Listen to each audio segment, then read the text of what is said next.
اعوذ باللہ من الشیطان اللعین الرجیم بسم اللہ الرحمن الرحیم الحمد للہ وکفا وسلام علی عبادہ الذین اصطفیٰ. درود بھیجیے محمد و آل محمد. اللہم صل علی محمد.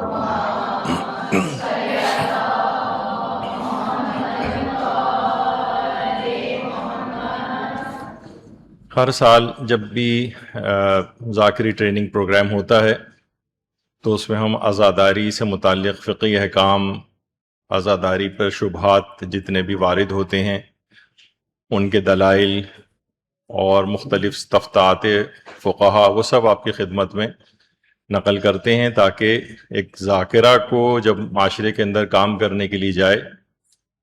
تو اس کو ساری معلومات ہوں، تاکہ وہ نہ تو خود دھوکہ کھا سکے بہت سی چیزوں سے اور نہ کسی دوسرے کو کوئی مس گائیڈ کر سکے. آج کل ایک بہت زبردست قسم کا ایک فتنہ جو ہے وہ نمودار ہونے لگا ہے، اور بہت زیادہ خواتین ذاکرات کی طرف سے بھی یہ چیز سننے میں آ رہی ہے کہ جب بھی اپنی تقریر کرتی ہیں تو گویا اپنی شرعی ذمہ داری سمجھتی ہیں کہ وہ چیز جو ان کے اپنے ذوق سے میل نہیں کھاتی اس کو وہ کہہ دیتی ہیں کہ یہ اس کا مذاق اڑایا جاتا ہے، اس کو غیر اسلامی قرار دیا جاتا ہے، اور اس کے خلاف سوچتی ہیں اپنے تئیں. ابھی ہم آگے چل کر ساری رسومات عزاداری کو تھوڑا بہت ڈسکس کریں گے. اس انداز سے اس کا تذکرہ ہوتا ہے جس میں عزاداری کی توہین اور تحقیر ہوتی، جبکہ ابھی آگے چل کر ہم گفتگو میں ذکر کریں گے. اور رسومات عزاداری کے فقہی احکام پر پچھلے سالوں میں بہت دروس میں 20 درس ایسے ہو چکے ہیں جس کے اندر ان کی شرعی حیثیت کے اوپر روشنی ڈالی گئی اور بہت مفصل.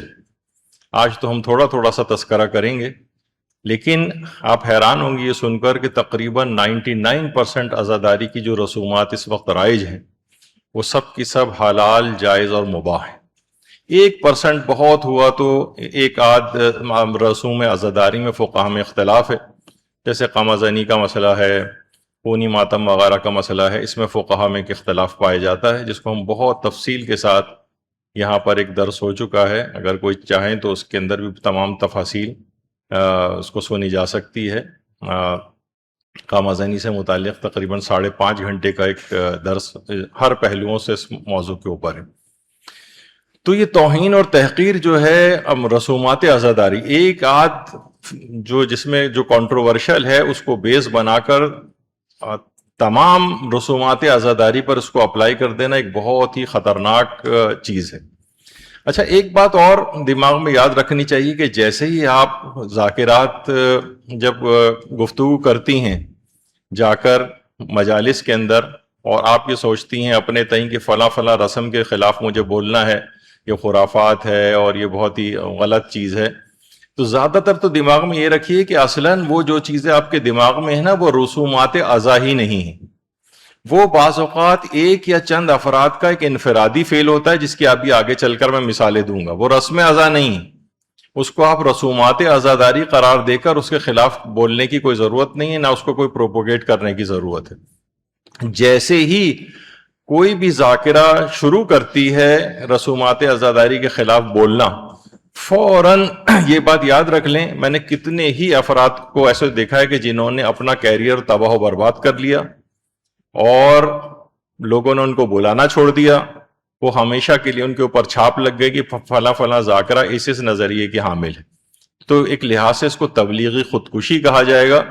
کہ آپ نے ایک غیر ضروری بلا جو ہے اپنے سر پر لے لی، اور ایک دینداری کے حوالے سے جو آپ کو ایک تبلیغ کرنے کا ایک شوق تھا، ایک کیریئر آپ کو اس کے اندر بنانا تھا اس لحاظ سے کہ ایک دین کا پیغام آگے بڑھانے کے لیے، تو وہ آپ نے گویا ایک لحاظ سے تبلیغی طور پر یہ اپنے پاؤں پر خود کلہاڑی مار لی، اور لوگ آپ کو بلانا بند کر دیں گے. آپ اگر البتہ دماغ میں سوچیں گے نہیں میں تو کلمہ حق بلند کروں گی اور میں تو ہر صورت میں اس کے باوجود بھی یہی کام کروں گی، تو یہ پھر آپ کے پاس بہت بہت کم آپ کے پاس تبلیغ کا وہ رہ جائے گا، اور ایک بدنامی ضرور جو ہے وہ دامنگیر ہو جائے گی. کیونکہ دیکھیے آیت اللہ میرزا جواد تبریزی کتنے بڑے فقی گزرے ہیں، وہ فرماتے تھے جو بھی ان مراسم کو معاشرے میں یا جوانوں کے درمیان ضعیف یا کم رنگ کرنے کی کوشش کرے گا تو وہ اہل بیت کے حق میں ظلم کرنے والا شمار ہوگا. ایسے شخص سے خدا قیامت والے دن سوال و حساب کرے گا. خدا مومنین کو اہل بیت پر ایمان اور ان کی ولایت میں ثابت قدم رکھے, اور خداوند عالم صراط مستقیم کی طرف ہدایت کرنے والا ہے. انہوں نے کہا کہ جو بھی معاشرے میں جوانوں کے درمیان ان مراسم کو ضعیف یا کم رنگ کرنے کی کوشش کرے گا, ان کی حیثیت کو کم کرنے کی کوشش کرے گا, تو وہ اہل بیت کے حق میں ظلم کرنے والا شمار ہوگا. آیت اللہ وحید خراسانی فرماتے ہیں کہ کوچک ترین جملہ یعنی چھوٹا ترین جملہ بھی اگر آپ نے عزاداری کے خلاف یا مراسم عزاداری یعنی عزاداری خود نہیں مراسم عزاداری کے خلاف استعمال کیا تو یہ کمر خاتم الانبیاء کو شکستہ کرنے کے مترادف ہے. تو ابھی آگے چل کر آپ کی خدمت میں پیش کروں گا کہ کچھ صرف 1% شاید ایسی ہیں جو کنٹروورشل ہیں یا جو حرام کے اس کے اندر آتی ہیں, اور وہ اتنی آبویس ہیں. اس کے علاوہ کیونکہ وہ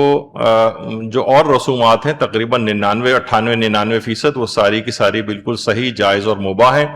اگرچہ آپ کے دماغ میں ہو سکتا ہے بعض اوقات خواتین کے ساتھ یہ ہوتا ہے نا کہ ادھر سے پوسٹ پڑھ لی ادھر سے پوسٹ پڑھ لی کسی, زیادہ تر اب میں آپ کو بتاؤں کہ جو پوسٹس ہوتی ہیں جو سوشل میڈیا پہ آپ کو مراسم کے خلاف ملتی ہیں, یہ چند ایسی کھلنڈرے قسم کے جوان بیٹھ کے بنا رہے ہوتے ہیں ادھر ادھر سے لے کے,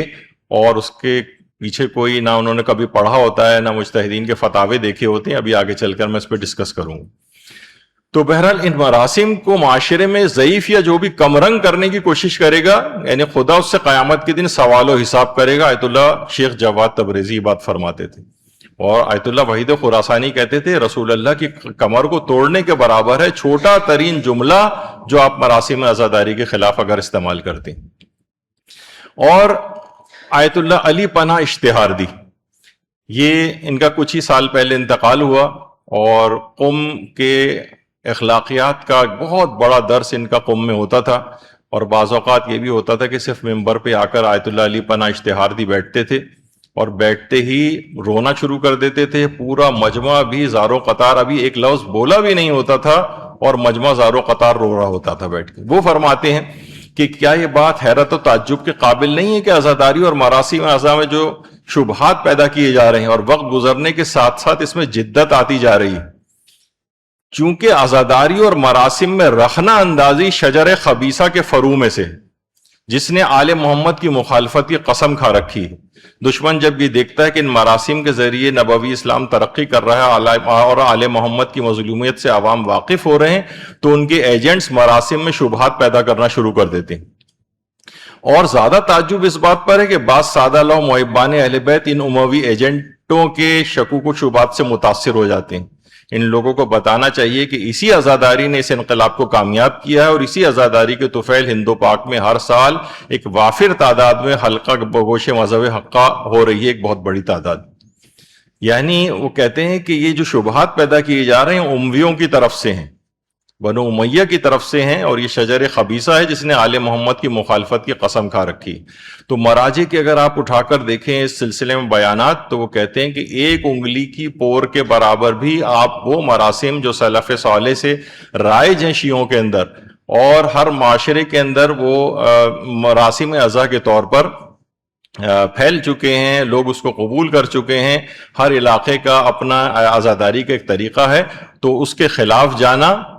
اس کے خلاف باتیں کرنا, وہی فرماتے کہ نہیں, نہ اس میں شکوک و شبہات ڈالنے چاہیے نہ ان کے خلاف کوئی کام کرنی چاہیے. لوگ ان چیزوں سے متاثر ہو جاتے ہیں. تو کبھی بھی یہ جو محرم ابھی شروع ہی ہوتا ہے تو آپ دیکھتی ہیں کہ سوشل میڈیا کے اوپر ایک بہت زبردست قسم کی ایک کیمپین شروع ہو جاتی ہے ان مراسم کے خلاف.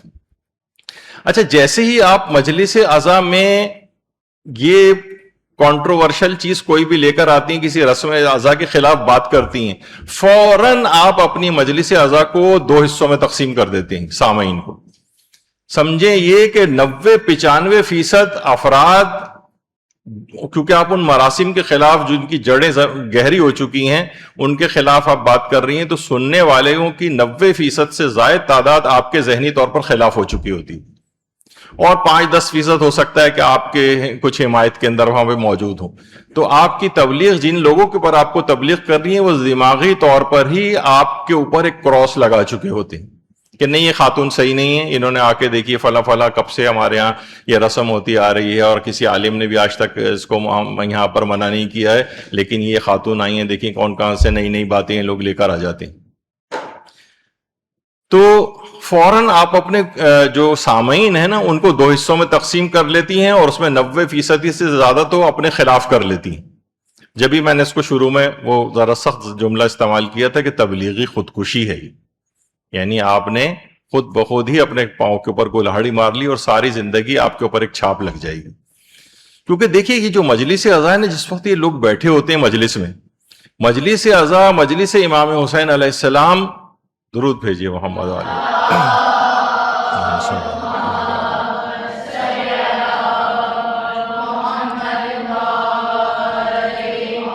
یہ مومنین کے درمیان وحدت کا ایک بہت بڑا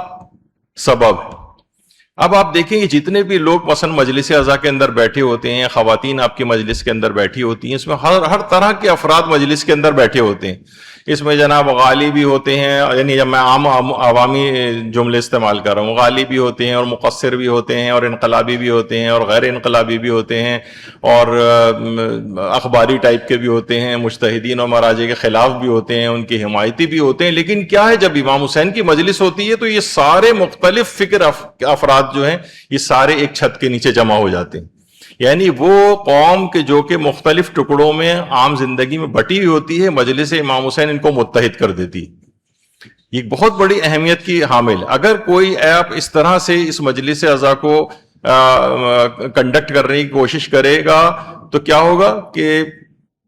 پھر یہ گروپنگ ہونے شروع ہو جائے گی. لوگ کہیں گے نہیں بھائی فلاں امام بارگاہ ہے، وہاں فلاں گروپ کا قبضہ ہے، ہم وہاں نہیں جائیں گے، وہ غالیوں والا امام بارگاہ ہے، وہ مقصروں کا ہے، وہ انقلابیوں کا ہے، وہ غیر انقلابیوں کا ہے، وہ اخباریوں کا ہے، وہ اصولیوں کا ہے. یہ اس طرح سے کر کے ابھی تک ڈویژن نہیں ہے، لیکن یہ ڈویژن آئندہ دنوں میں لگ رہا ہے کہ یہ اس طرف خدا نخواستہ نہ چلا جائے معاملہ. تو لوگوں کو بھی چاہیے کہ جو بھی مجالس عزا منعقد کرتے ہیں اور اسپیکرز جو وہاں پر آتے ہیں، آپ ذاکرات یا علماء وغیرہ بھی وہ اس طرح سے گفتگو کریں کہ یہ تمام افراد کو ساتھ لے کر چلیں. ایک کوئی خاص ایک نظریہ اور وہ لے کر اس کو اگر پروپوگیٹ کریں گے تو دوسرے والا جو گروپ ہے وہ پھر وہاں سے فرار اختیار کرے گا، وہ ادھر ادھر جائے گا اور شیعت تقسیم ہو جائے گی. اسی طریقے سے یہ سب چیزیں خواتین کے بھی اس کے اندر ہیں کہ جب بھی آپ مراسم کے خلاف گفتگو کرتی ہیں تو ظاہر ہر فکر کی خاتون وہاں پر بیٹھی ہوتی، تو وہ پھر آپ اپنے مجمع کو ڈیوائیڈ نہ کریں. آیت اللہ سید علی فانی اصفہانی یہ فرماتے تھے یہی مراسم عزا عوام کی حاضری کا سبب ہے. دیکھیے مراسم عزا بھی آگے چل کر میں اس پہ گفتگو کروں گا، یہ لوگوں کو کھینچ کر لے کر آتی ہیں، مراسم کھینچ کر لاتی ہیں. جتنی بھی مراسم عزا ہے نا، ابھی اب آگے چل کر ہم ساری اقسام بیان کریں گے کہ ہر قسم کے جو افراد ہیں نا ان کا مراسم کے اندر حصہ ہے. بچوں کے لیے کچھ ایسی مراسم ہے جس سے بچے اٹریکٹ ہوتے ہیں، بوڑھے، جوان، عورت، مرد، ہر طرح کی فکر کے لوگ، یعنی سب کے لیے اس عزاداری کی مراسم کا ایک حصہ ہے تاکہ ہر طبقے سے لوگ اٹریکٹ کر کے وہاں پر آئیں. بچوں کی اٹریکشن بھی ہوتی ہے، بڑوں کی اٹریکشن بھی ہوتی ہے. جب یہ یہاں پر آ جاتے ہیں نا آپ کے پاس، پھر آپ کے پاس موقع ہے، یہ آگے رسومات عزاداری کھینچ کر لے کر آتی ہیں اور پھر اس کے بعد جب آپ کے پاس آ گئیں تو اسلام کے سارے پیغامات آپ ان تک پہنچائیے. یہ لوگ اگر آپ مراسم کو کاٹ دیں گے، مراسم ساری بیکار ہیں، خرافات ہیں، کام کی بات ہونی چاہیے، صرف بیداری کی بات ہونی چاہیے، یعنی آپ اس طرح سے اس مجلس عزا کو ایک سیمینار اور ورکشاپ ٹائپ کا ایک حصہ بنا دیں گے جس سے صرف انٹیلیکچوئل اور جو ذرا اس طرح کے افراد ہوتے ہیں پڑھے لکھے، بس صرف وہ اس کے اندر آ کر اس کے اندر غم کا عنصر ختم ہو جائے گا، اس میں سے بچے غائب ہو جائیں گے، اس میں عورتیں فلسفیانہ گفتگو کو پسند نہیں کریں گی، یہاں تک کہ مجمع ختم ہونے لگے گا اور چند سال ہی کے اندر عزاداری ختم ہو جائے گی. یہ باقاعدہ مراجع نے بھی اپنے اس میں کہا ہے کہ اگر کسی نے ان رسومات عزاداری کے خلاف کام کیا اور اس کو کسی جدید اس کے اندر لے کر گئے کہ جناب اس میں یوں بیداری ہونی چاہیے اور یہ شعور ہونا چاہیے اور فلاں چیز ہونا چاہیے اور اس کی جگہ سیمینار ہونے چاہیے، اس کی جگہ ورکشاپس ہونے چاہیے، اس کی جگہ انٹیلیکچوئلس کو بٹھا کر گفتگو ہونی چاہیے اور اس طرح کی جو فلسفیانہ گفتگو ہونی چاہیے، تو یہ عزاداری کے خاتمے کا سبب بنے گی. یہ آیت اللہ گل پائیگانی اور بہت سارے علماء نے یہ بات کہی. تو یہی مراسم فرماتے ہیں مراسم عزا عوام کی حاضری کا سبب ہے، یعنی یہاں پر ان وجوہات سے مراسم کھینچ کر لے کر آتی ہیں اور پھر اس کے بعد ذاکرین و خطبہ معارف الہی کی نشر و اشاعت کرتے ہیں. تو بہرحال فرماتے ہیں ظلم کے خلاف آمادہ پیکار ہونا انہی مراسم عزا کے مرہون منت ہے، انہی مراسم عزا کے اجتماعات سے مخالفین کا پتا پانی ہو جاتا ہے۔ اسی وجہ سے انہوں نے مراسم عزا کی مخالفت اور انہوں نے شکوک و شبہات پیدا کرنے کی کوششیں کر رکھی ہیں۔ سید الشہداء کی صدائے حل من ناصر ینصرنا کا جواب مجھے انہی مراسم عزا کے قیام میں نظر آتا ہے، آیت اللہ علی فانی اصفہانی فرماتے ہیں۔ تو یہ ساری علماء نے جو رائج کی ہیں اور فقہا نے ایک لحاظ سے ان کے جواز کے فتاوے دی ہیں تمام مراسم عزا کے، تو اس کو ان کے خلاف جانا یہ جو ہے وہ بہت بڑے نقصان کا سبب بنے گا۔ اگر ان کے ہم خلاف کام کریں گے عزاداری کو نقصان پہنچانے کا سبب بنے گا۔ دیکھیے مراسم عزا کی جڑیں جو ہے نا بہت گہری ہوتی ہیں۔ بعض مراسم لوگ کہتے ہیں، ابھی آگے چل کے اس پہ بھی ہماری گفتگو ہوگی، لیکن بعض مراسم 100 سال ہو گئے ہیں، کچھ مراسم عزا کو 500 سال ہو گئے ہیں، کچھ 1000 سال ہو گئے ہیں، کچھ کے 50 سال ہوئے ہیں، 40 سال ہوئے ہیں، لیکن ان کی جڑیں پھر گہری ہو جاتی۔ جب بھی آیت اللہ سید مرتضی پسندیدہ جو امام خمینی کے بڑے بھائی تھے، انہوں نے ایک خطاب کرتے ہوئے ایک دفعہ یہ بات فرمائی تھی کہ تمام مراسم عزاداری شریعت کے مطابق ہیں، تمام مراسم عزاداری شریعت کے مطابق ہیں، اور ان مراسم عزاداری کا ترک کرنا امت مسلمہ کی مصلحتوں کے خلاف ہے، مراسم عزاداری سے قطعاً اجتناب نہ کریں۔ تو یہ کیونکہ ایران کے اندر جب نیا انقلاب آیا تھا تو اس وقت بہت ساری آوازیں اٹھنا شروع ہو گئی تھیں کہ بھائی اب نیا عزاداری کو اپ گریڈ کرنا چاہیے، اب اس کو فکری اور شعوری طرف لے جانا چاہیے۔ تمام فقہا حتیٰ کہ امام خمینی نے شدت کے ساتھ اس کو رد کیا۔ ابھی آگے چل کر میں ان کے فتاوے بھی پیش کروں۔ کہا کہ یہ تمام مراسم عزاداری شریعت کے مطابق ہیں، 1-8% ہے وہ میں آگے چل کر اس کا ذکر آ جائے گا کہ جس کے اندر اختلاف ہے، اور فقہا نے پہلے سے اس کے اندر اپنے فتاوے دیے ہوئے ہیں، تو لہٰذا آپ کو اس میں کچھ کرنے کی الگ سے کوئی ضرورت نہیں۔ آیت اللہ حسین بروجردی فرماتے تھے کہ امام حسین علیہ السلام اتنے بلند مقام اور واجب الاحترام ہیں کہ ان سے منسوب ہر چیز کا احترام لازم، ان سے منسوب یہ ساری رسومات عزاداری امام سے ہی تو منسوب ہیں۔ اس لحاظ سے ذوالجناح ہو، تعزیے ہوں، شبیہیں ہوں، علم ہوں، مشق ہو، گہوارہ ہو، جھولا ہو، یا محملیں ہوں، یا اور بھی اس طرح سے جتنی بھی ذوالجناح ہو، یہ سب کیا ہیں؟ یہ اتنے امام حسین واجب الاحترام ہے کہ ان سے منسوب ہر چیز کا بھی احترام لازم،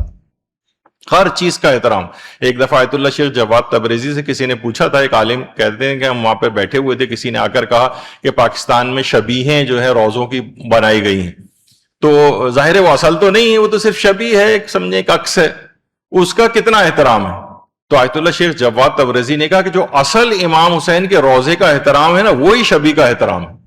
یعنی آپ اس کی بھی بے احترامی نہیں کر سکتے، اس کے بھی مکمل احترام کا خیال آپ کو رکھنا ہے۔ تو بہت سے لوگ کہتے ہیں کہ بھئی یہ کیا ہے، یہ اپنے ہاتھ سے ہم نے بنایا ہوا ہے، یہ تمام چیزیں تو ہمارے ہاتھ کی بنی ہوئی ہیں، ان کا کیا احترام ہے؟ تو نہیں، ان کا ایک احترام واجب، امام حسین اتنے واجب الاحترام ہے کہ ان سے جو چیز منسوب ہو جاتی ہے اس کا ایک احترام آ جاتا ہے۔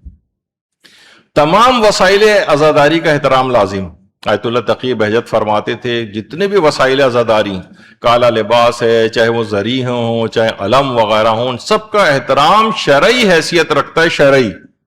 یعنی آپ یہ نہیں کہہ سکتے کہ بھائی وہ اس وجہ سے کہ چلے ان کی ایک نسبت ہے، نہیں، اس میں شرعی حیثیت ہے، یعنی آپ سے مواخذہ ہوگا، آپ نے اس کی بہترامی کی، اگر چاہے وہ مخالفت کر کے بہترامی کی جائے تو اس صورت میں بھی اس میں گناہ لازم آ سکتا ہے۔ امام خمینی فرماتے تھے کہ مجالس عزا کو اسی طریقے سے جیسے پہلے انجام پاتی تھیں ویسے ہی برپا کی جائیں، اور مجالس عزا اور ماتمی دستوں کو جیسا محفوظ رکھنے کا حق ہے محفوظ رکھا جائے۔ یہ اہل قلم آپ کو بازیچہ نہ بنائیں گے، جو بہت سے آپ کے پاس لکھی ہوئی چیزیں آ جاتی ہیں نا، مثلا لوگ کہتے ہیں کہ جناب فلاں رسم ہے، اس کے خلاف ایک آنے لگتا ہے پورا آرٹیکل لکھا ہوا، وہ چیزیں کہتے ہیں کہ یہ اہل قلم یہ آپ کو بازیچہ نہ بنا دیں، آپ کو کھیل نہ بنا دیں، آپ کو فٹ بال نہ بنا دیں۔ اپنے مختلف انحرافی مقاصد کے ذریعے لوگ چاہتے ہیں کہ آپ سے ہر چیز چھین لیں۔ یہ امام خمینی فرماتے تھے، اور عزاداری سنتی کو کہتے تھے کہ جو سلف صالح سے ہمارے پاس عزاداری مختلف طریقوں سے آتی جا رہی ہے، اس میں رتی برابر بھی تبدیلی کرنے کی کوئی ضرورت نہیں ہے، اس کو بالکل ویسے ہی انجام دیں جیسے کہ ہمیشہ سے یہ انجام پا رہی ہے۔ دیکھیے پہلی تو ایک چیز اس میں یہ ہے کہ آپ کے دماغ میں جو چیزیں آتی ہیں نا، سوشل میڈیا کے ذریعے. یہ ایک یا چند افراد کا عمل ہوتا ہے. بہت سی خرافاتی چیزیں آتی ہیں. لوگ کہتے ہیں, کیا کرتے ہیں نوجوان ہمارے, بعض بڑے میں سخت جملہ استعمال کروں گا, احمق اور غبی جوان جو ہیں وہ کیا کرتے ہیں کہ کوئی بھی کسی کے گھر میں بھی کوئی چیز ہوئی ہے, کسی ایک آدمی نے کوئی الٹی سیدھی حرکت کی ہے, اس کی پوری ویڈیو کو وائرل کرتے ہیں. یہ دیکھیے یہ عزاداری, رسومات عزاداری میں کیا ہو رہا ہے. بھائی یہ رسم عزا ہے ہی نہیں, یہ ایک آدمی کا انفرادی فعل ہے. مثلا اس کمرے میں کوئی الٹا لٹک کے اگر کوئی نماز پڑھنا شروع کر دے اور اس کی ایک ویڈیو بنا لی جائے گی, دیکھیے کون سی نماز ہو رہی ہے. مثلا کتنا آپ دیکھتی ہیں کہ جب وہ حج ہوتا ہے اور لوگ جو ہیں شیطان کو کنکر مار رہے ہوتے ہیں, تو کوئی جوتا مار رہا ہوتا ہے, تو کوئی بوتل کھینچ کے مار رہا ہوتا ہے, تو لوگ کوئی ہوگا کہ یہ دیکھیے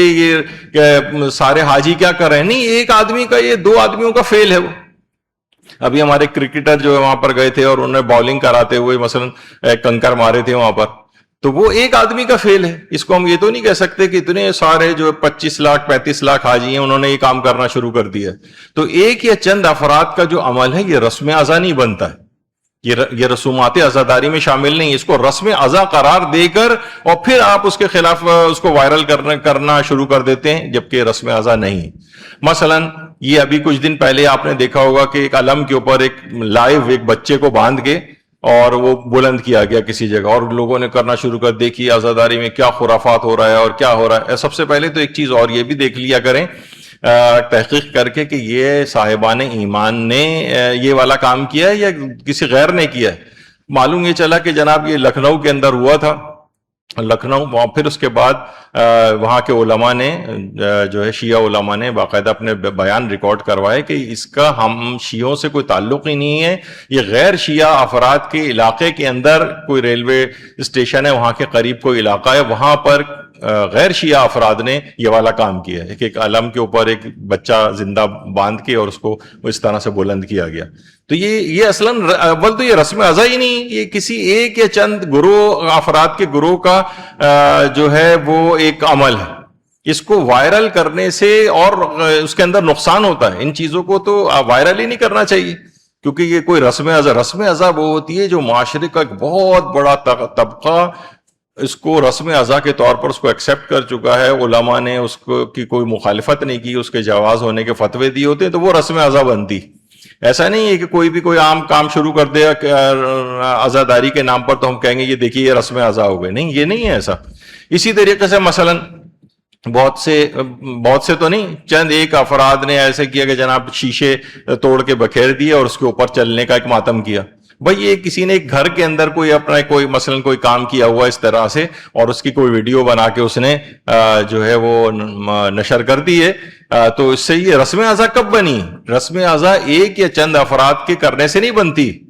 اور پھر اس کے بعد جب رسم عزا ہوتی ہے تو مجتہدین کے فتاوے آتے ہیں کہ وہ کہتے ہیں جائز ہے, شرائط بتائی جاتی ہیں, اور جو علاقائی علماء ہیں وہ ان کی طرف سے بھی ایک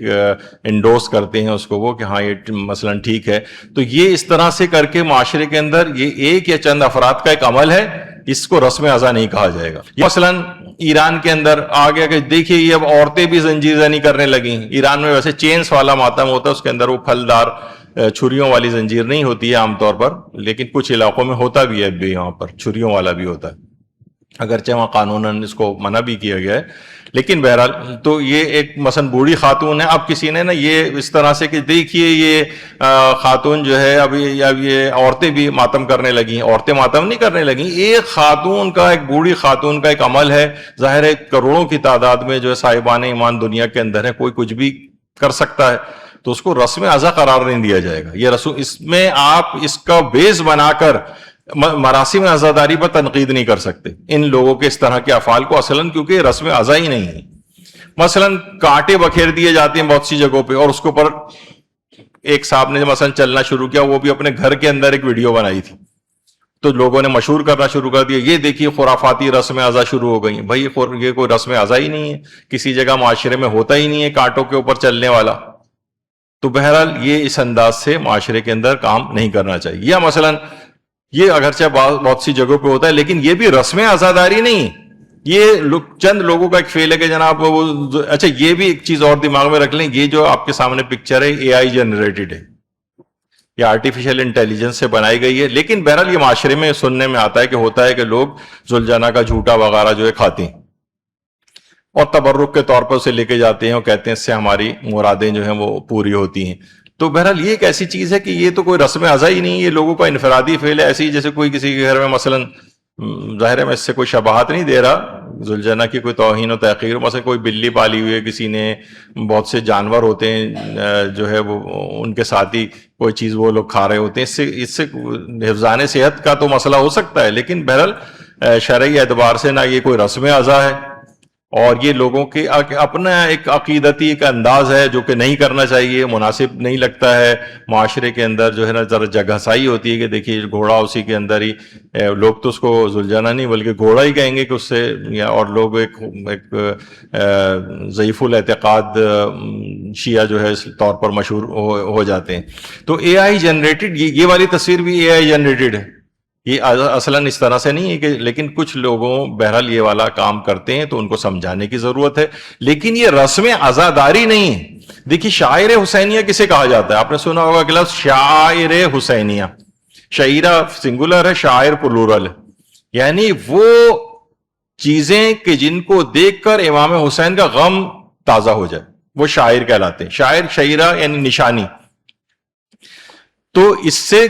کوئی امام حسین کا غم تو تازہ نہیں ہو رہا کہ مثلا ذوالجلال نے کسی پانی اس میں جوس کے اندر یا مثلا کسی شربت میں منہ ڈالا ہو اور اس سے سب لوگ پی رہے ہو تو اس سے کوئی امام حسین کا غم تازہ ہو رہا ہو. نہیں, یہ امام حسین کے غم کو تازہ کرنے والے تو چیز نہیں ہے, بلکہ یہ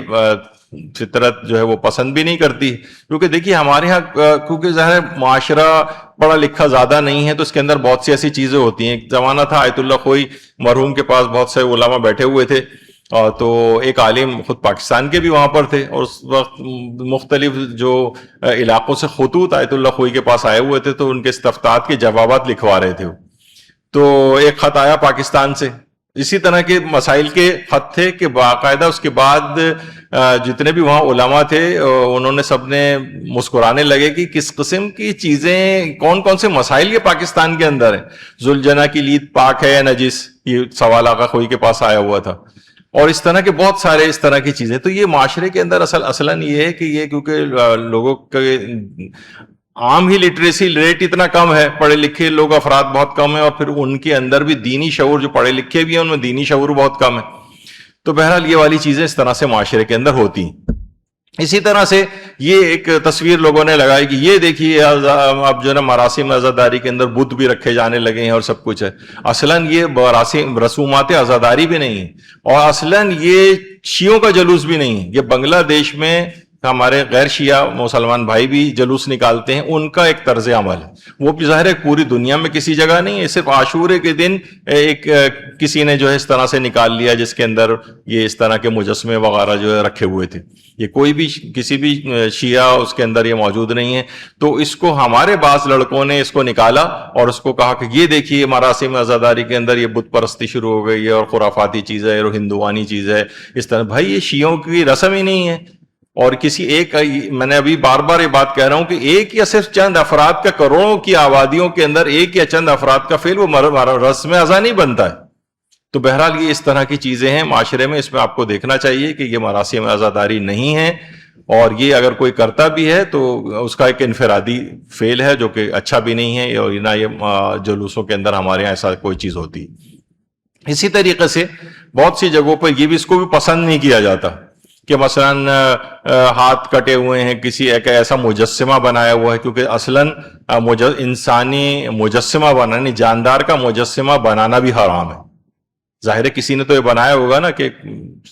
سر لگایا ہوا ہے اس کے اندر, یا ہاتھ کٹے ہوئے ہیں اس کے, یا اس انداز کی کوئی بھی چیز. تو یہ تو ابھی ہم جب اس کی شرائط بیان کریں گے مراسم عزاداری کی کہ کون سی کس طرح سے رسومات یہ جائز ہوتی ہیں اور اس میں حرام کا پہلو کیسے نکلتا ہے, تو اس میں ایک چیز یہ بھی آئے گی کہ اس رسم ازا کے اندر کوئی ایک حرام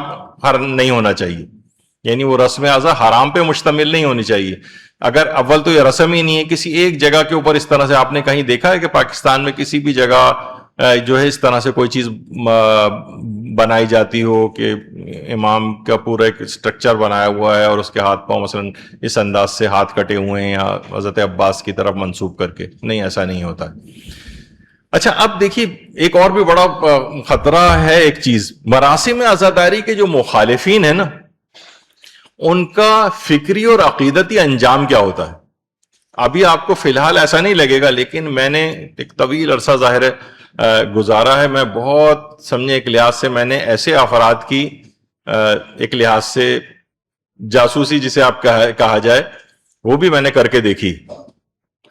کیونکہ دیکھیے ایک تو سب سے پہلی تو چیز یہ کہ دیکھیے امام حسین سے جو منسوب ہے، جب بھی ہم کہہ رہے تھے کہ سارے ہر فکر کے افراد وہاں پر آتے ہیں، حتیٰ کہ آپ حیران ہوں گی کہ وہ افراد جو دہریے ہیں، ایتھیسٹ، اللہ کو بھی نہیں مانتے، وہ بھی مجالس اعضاء میں آتے ہیں، ان کو بھی روتے تک دیکھا گیا ہے وہاں پر۔ میں نے میری نگاہ میں کتنے ایسے افراد ہیں، بعض میرے کلاس فیلوز جو ہے وہ تھے، اور بعض اس طرح کے افراد تھے کہ جو پہلے مسلمان تھے، پھر وہ بیرون ملک چلے گئے، مغرب و ممالک، وہاں دہریے بن گئے جا کر، وہ بھی مجالس اعضاء کے اندر لیکن جاتے ہیں۔ تو اچھا ایک تو یہ پہلو ہے، لیکن جو مخالفین ہوتے ہیں نا، آپ یہ جو میرے دماغ میں آپ رکھیے گا، اور جو بھی رسوم اعضاء کے مخالفین ہیں ان کو اپنی زندگی میں آبزرو کیجئے گا، آپ کچھ دن بعد ان کا انحراف بڑھتا ہے، اور اب وہ جو کہ کھڑے ہو کے ایک زوردار طریقے سے ماتم کیا کرتے تھے، وہ کیا کرتے ہیں پھر سائیڈ میں ہو جاتے ہیں، اور ایک ہومیوپیتھک ٹائپ کا ماتم کرتے ہیں، بہت ہلکا ہلکا سینے کے اوپر ہاتھ مار کے، ہم سے ہومیوپیتھک ماتم کہتے ہیں۔ اچھا پھر اس کے بعد کیا ہوتا ہے کہ یہ پھر اس کو بھی ترک کر دیتے ہیں، اور تماشائی کے طور پر، کیونکہ ظاہر خاندان میں ہے، مجالس ہو رہی ہیں، جانا پڑتا ہے، یہ سائیڈ میں کھڑے ہو کر دیکھتے ہیں۔ پھر اس کے بعد ان کو فضائل معصومین میں شک ہونے لگتے ہیں۔ پھر اس کے بعد میں نے دیکھا کہ اس کے بعد ایسے افراد، حدیث قصہ جو ہے اس کی سند ضعیف ہے، دعائے کمیل کی سند نہیں ہے، اور زیارت عاشورہ کی لان صحیح نہیں ہے، اور جو فلاں چیز ہے یہ دعائیں ہیں، ان دعائے توسل کی سند نہیں ہے، یا آہستہ آہستہ ان تمام چیزوں کو پیچھے چھوڑتے چلے جاتے ہیں۔ ان کی عبادات سے لطف بھی غارت ہو جاتا ہے، کیونکہ ظاہر ہے ناد علی کی سند نہیں ہے، ناد علی پڑھنا جائز نہیں ہے، توسل جائز نہیں ہے ائمہ سے، ائمہ کی فضیلتوں کی روایات کو کہتے ہیں اس میں غلو ہے، یعنی آہستہ آہستہ میں نے خود دیکھا کہ یہ اب نا ان کا انحراف آگے بڑھ رہا ہے۔ اس کے بعد پھر یہ کہتے ہیں کہ نہیں، دشمنان اہل بیت پر تبرہ جائز نہیں ہے۔ ایک تو وہ علماء کا فتویٰ ہے کہ ان کے مقدسات کی توہین حرام ہے، وہ بالکل ایک الگ چیز ہے، لیکن یہ کہتے ہیں نہیں، تبرہ ایک الگ چیز ہے، اور ظاہر ہے سب کے سامنے نہیں کرنا ہے، لوگ کہتے ہیں نہیں سب کے سامنے بھی نہیں، گھر میں بھی نہیں کریں، بچوں کو بھی دشمنان اہل بیت کے متعلق کوئی ایسی چیز نہ بتائیں۔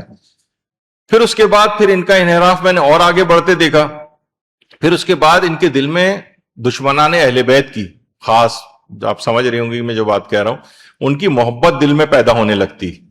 پھر اس کے بعد یہ جو ہے یہاں تک کہ محبت پیدا ہونے کے بعد پھر یہ ان کے مدافع بن جاتے ہیں، ان کے غلط کاموں کی توجیہات کرنے لگتے ہیں، نہیں وہ کام ان کا صحیح تھا اور یہ تھا، یعنی ان کا دفاع کرنے لگتے ہیں۔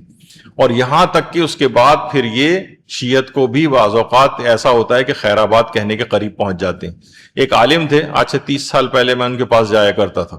اور بڑے کراچی کے وہ انتہائی جو ٹاپ کے علماء جو میں شمار ہوتے تھے اس زمانے میں، اور میڈیکل کالج میں اس زمانے میں تھا، تو ہم لوگوں کو یہ تھا کہ ہم ان کے درس میں بھی جاتے تھے، اور ان کو یہ تھا کہ ذرا ان کی تھوڑی سی اردو کمزور تھی، تو کسی ایسے فرد کی تلاش تھی، تو اتفاق سے میرا نام جو ہے وہ اس میں تجویز ہوا، جو میں ان کے پاس جاتا تھا، جو کتابیں وہ لکھواتے تھے تو وہ میں اس کو دیکھتا تھا، اسے لکھتا تھا، اور اس کے بعد پھر اس کی پروف ریڈنگ کرتا تھا۔ اس وقت تک ان کا انحراف ظاہر نہیں ہوا تھا۔ اس کے بعد انہوں نے کتاب لکھی جس میں مراسم عزاداری کے خلاف انہوں نے وہ کی کتاب لکھی، اس موضوع پر تنقید کی بڑی خطرناک۔ پھر آہستہ آہستہ ان کی نئی کتابیں آنے لگی، انحراف بڑھتا چلا گیا، یہاں تک کہ پھر آخری عمر میں انہوں نے شیعت کو خیر آباد کہہ دیا، اور یہ تک اپنی کتابوں میں لکھا کہ علی ولی اللہ کا جو کلمہ ہے شیعت کے ماتھے پر ایک بدنما داغ ہے، یہاں تک کہ امام زمانہ علیہ السلام کا بھی انکار کر دیا انہوں نے، اور اس دنیا سے اسی طور پر رخصت ہوئے۔ انحراف کہاں سے شروع ہوا تھا؟ یعنی بالکل یہ تو جن سے میرا پرسنل کانٹیکٹ تھا، میں ان کی بات آپ کو بتا رہا ہوں، اور اتنے بڑے علماء میں یہاں پر ان کا شمار ہوتا تھا، امام ابا قبا والے نجف اور قم کے اندر پڑھے ہوئے، لیکن ان رسومات عزاداری کے اینٹی گئے. سب سے پہلا کام اس سے شروع ہوا اور ہوتے ہوتے شیعت کو خیر آباد کہہ دیا. اس کے علاوہ بھی میرے دماغ میں کئی تصویریں اور لوگ موجود ہیں اس وقت کے جن کی ابتدا ایسی ہوئی تھی، مخالفین، یعنی جو رسومات عزاداری کی مخالفت کی، یہاں تک کہ ان کا فکری اور عقیدتی انجام میں نے اپنی آنکھوں سے دیکھا. آپ بھی دیکھیے گا بہت سی خواتین جو اس کے اینٹی بولتی ہیں، تو آپ دیکھیے گا کچھ عرصے میں ان کی حالت کیا، یعنی انحراف کے ہوتا ہے کہ مثلا یہاں سے اگر میں اس وقت 5 ڈگری کا انحراف کروں تو یہ جتنا چلتے چلے جاتے ہیں وہ انحراف اتنا ہی وہ اینگل بڑا ہوتا چلا جاتا ہے. تو بہرحال یہ سب چیزیں دیکھیے، یہ رسومات عزاداری ہی ہیں جس کی وجہ سے آج یزید اور جو اولاد یزید ہے جو ان کا نام ایک لیاسک گالی بن چکا ہے. ورنہ اگر یہ رسومات عزاداری جو اس وقت رائج ہیں یہ نہ ہوتی اور آپ صرف گھروں میں بیٹھ کر صرف آنسو بہا رہے ہوتے بند کمروں یا بند امام بارگاہوں کے اندر، آپ نے ان تمام مراسم کو استعمال نہیں کیا ہوتا، تو اس وقت یزید کے لیے دیکھیے ابھی بھی تک کتابیں لکھی جا رہی ہوتی ہیں کہ یزید کافر نہیں بلکہ سنی مسلمان تھا، اور خود قاتل امام حسین کو بھی کافر نہیں کہا جا سکتا. یہ آج کل بھی کتابیں لکھی جا رہی ہیں. یہ یزید کے نام کو جو گالی بنایا ہے اس کے باوجود یہ چیز اگر ہم رسومات ہٹا دیں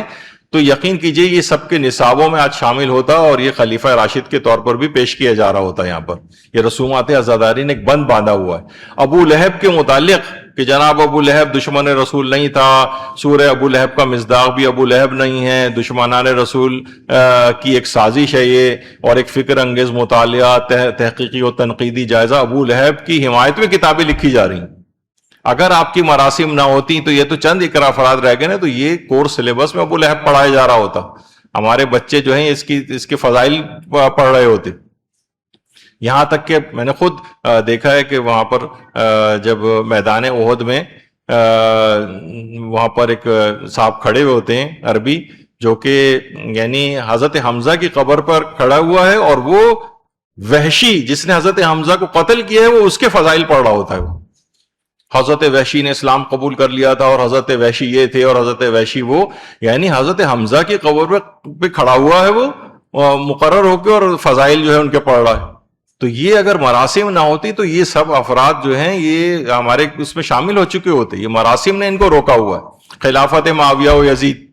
یعنی جناب یہ اس کی حمایت کے اندر بے شمار اس طرح کی چیزیں، لیکن یہ چیزیں بہت کم ہو گئی ہیں. آپ نے دیکھا تھا کہ وہ جو انڈین ایک بہت مبلغ ہیں ڈاکٹر صاحب، ان کا کتنا جو ہے وہ آیا تھا اور انہوں نے یزید کے لیے رحمت اللہ علیہ کا استعمال کیا تھا، تو اس کے بعد کتنا زیادہ ان کے خلاف جو ہے وہ سب چیزیں ہوئی تھیں. تو یہ اس وجہ سے کہ یہ ان مراسم نے ایک بند باندھا ہوا ہے. ان کے خلاف جو جائے گا ان کو کمزور کرے گا تو یہ سب دیگر افراد طاقتور ہوتے چلے جائیں گے. ایک اور بھی چیز اہم یہ ہے، وہ یہ ہے کہ دیکھیے اختلافی تاریخی واقعات میں یہ ایک بہت بڑی غلطی ہوتی ہے ذاکرات سے یا جو بھی، اس میں حتمی رائے اپنی پیش کرنا. حتمی رائے دیکھیے، یعنی بس جو میں آپ کو بتا رہی ہوں، کیونکہ بعض اوقات دیکھیے تاریخ کے اندر دیکھا جائے جو کربلا کی بھی تاریخ ہے، علماء کہتے ہیں، اگر آپ کہیں گے 100% جو چیزیں وہاں پر پیش آئی ہیں وہ صرف ایک جملہ یہ ہے کہ امام حسین عاشور کے روز میدان کربلا میں شہید ہو گئے، بس یہ ہے سب سے اوتھینٹک. باقی جو روایات ہیں ان کا وہ معیار نہیں ہوتا ہے کہ ہم ایک ایک متصل سند کے ساتھ تمام راوی، ثقہ راوی، عادل راویوں سے وہ روایات نقل ہو، ایسا نہیں ہوتا ہے. اسلامی تاریخی واقعات جو ہیں اس کے اندر جس میں دونوں پہلو پائے جاتے ہوں، یعنی دو پہلو ہوں اس کے اندر، یہ بھی ہو سکتا ہے یہ بھی ہو سکتا ہے، اس میں آپ کوئی ایک چیز کو حتمی رائے کے طور پر پیش کر دیں، بس میں جو بتا رہی ہوں یہی صحیح. میں مثالیں دیتا ہوں اس کا. مثلا پیغمبر اکرم صلی اللہ علیہ وآلہ وسلم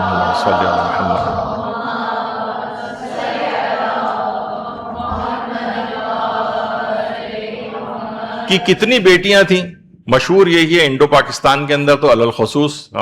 سب زیادہ تر ایک ہی بیٹی ہونے کے قائل ہیں، لیکن بعض روایات ہیں جس میں 4 بیٹیوں کا بھی تذکرہ آیا ہے. لیکن ہمارے بڑے بڑے علماء شیخ جواد تبریزی کہتے تھے، آیت اللہ حافظ بشیر نجفی کہتے ہیں، اور اسی طریقے سے آیت اللہ میلانی کا بھی یہی ہے، وہ کہتے ہیں کہ ہماری تحقیق یہی ہے کہ ایک ہی بیٹی تھی. لیکن یہ کہ دیگر پہلو بھی پائے جاتے ہیں اور بہت ساری روایات بھی ہیں جس میں پھر وہ ہمارے علماء کہتے ہیں وہ ربائب تھیں، یعنی ربیبہ بیٹیاں تھیں، حضرت خدیجہ کی بھانجیاں تھیں جو ان کی بہن کے انتقال کے بعد ان کے ساتھ ہی گھر میں رہنے لگی تھیں، تو ظاہر ہے جب گھر میں ساتھ ان کی زیر کفالت تھیں تو پیغمبر کی بیٹیوں کے طور پر ہی مشہور ہو گئیں. تو بہرحال وہاں جنت البقیع میں ان تمام بنات رسول کی ایک مشترکہ قبر بھی ہے جہاں پیغمبر کی ساری بیٹیاں دفن ہیں جو کہ مشہور ہیں. اور تو کچھ 4 بیٹیوں کے حوالے سے جو ایک قول ہے. اب بعض روایات موجود ہیں. اب آپ نے کیا کیا کہ آپ نے کہا دیکھیں فلاں فلاں عالم کی تحقیق ہے کہ نہیں یہ 4 بیٹیاں تھیں رسول کی، اور آپ نے یہ والا چیز حتمی طور پر اپنی مجلس کے اندر پیش کرنی شروع کر دی. اب کیا ہوگا فوراً، کیونکہ آپ نے مشہور کے خلاف، یعنی جو ایک چیز رائج ہے، شہرت پا چکی ہے، اور وہ بھی ایک پہلو رکھتی ہے علماء خاص طور پر انڈو پاکستان وغیرہ کے اندر، تو اس کے خلاف آپ جائیں گی تو لوگ فوراً کہیں گے یہ کہاں سے نئی نئی باتیں لے آئیں، ابھی تک ہم رسول کی ایک بیٹی سنتے تھے، یہ 4 بیٹیوں کا تذکرہ شروع کر دیا. آپ اس طور پہ تو ذکر کر سکتی ہیں کہ اس میں تاریخ کے اندر ایک اختلاف ہے، زیادہ رجحان اس پر ہے، تو لوگ اس میں مائنڈ نہیں کرتے. لیکن آپ اپنی اس بات کو ایک حتمی رائے پیش کرنا کہ بس یہی صحیح ہے اور دوسری چیز صحیح نہیں، یہ چیز بہت غلط ہو جائے گی. اسی طریقے سے مثلا حضرت علی اصغر علیہ السلام، درود بھیجو.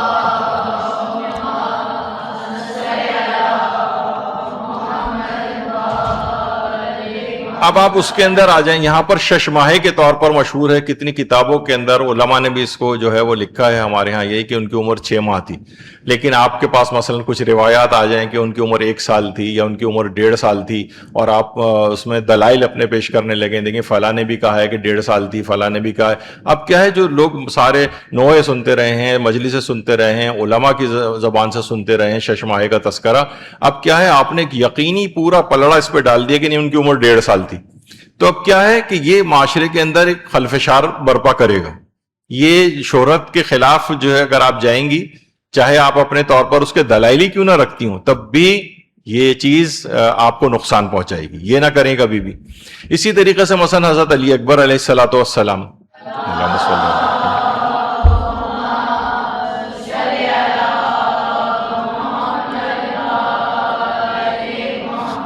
اچھا دیکھیے حضرت علی اکبر علیہ السلام کے متعلق کہ وہ امام سجاد سے بڑے تھے یا چھوٹے تھے، وہ شادی شدہ تھے یا نہیں تھے، کیا ان کی کوئی اولاد تھی یا نہیں تھی، یہ خود ایک تاریخ کے اندر ہے. اور یہاں پر ایک پورا فل 1.5 گھنٹے کا ایک لیکچر اس موضوع پر ہم علمی لحاظ سے یعنی لے چکے ہیں، تاریخ کے اعتبار سے اس میں سارے پہلو بھی بیان کیے ہیں سب کچھ. وہ تو ایک وہ عام مجلس عام لوگوں کے سامنے پڑھنے کی چیز نہیں، وہ تو ظاہر ہے ذاکرات کے سامنے ہی ہم نے اس کو پڑھا ہے تاکہ ان کے سامنے کئی سارے پہلو رہیں چیزوں کے. آپ کوئی کہے کہ جناب آپ نے اپنی بالکل شہرت کے خلاف جا کے آپ کہیں کہ نہیں وہ، جبکہ لوگ اس کے برخلاف سنتے رہے ہوں کہ نہیں وہ تو مثلا غیر شادی شدہ تھے، اور ہم تو نوحوں کے اندر کتنا سنتے ہیں اس بات کو کہ ان کی شادی کا ارمان جو ہے وہ پایا جاتا تھا، جبکہ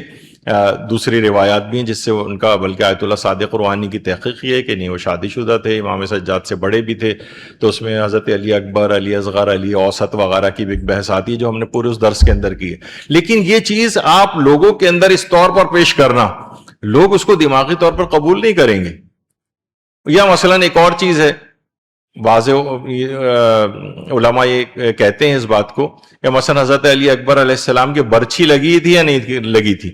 تو ان کی شہادت برچھی کے نتیجے، بہت سے علماء نے لکھا کہ برچھی کے نتیجے میں، بھی بہت سے انکار کرتے ہیں کہ نہیں برچھی کا جو تذکرہ جو ہے وہ صحیح روایات کے اندر موجود نہیں. اب آپ نے کہا کہ آپ کے دل کو زیادہ ان کے دلائل قوی لگے، آپ نے یہ اپنی مجلس کے اندر پڑھنا شروع کر دیا نہیں ان کو برچھی نہیں لگی تھی.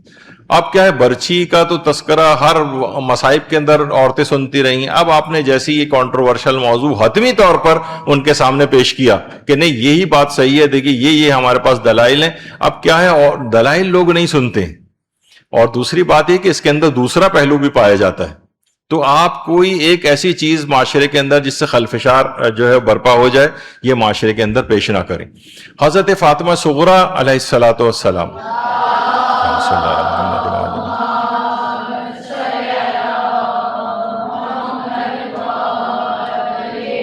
ایک تاریخی بحث ہے ہمارے ہاں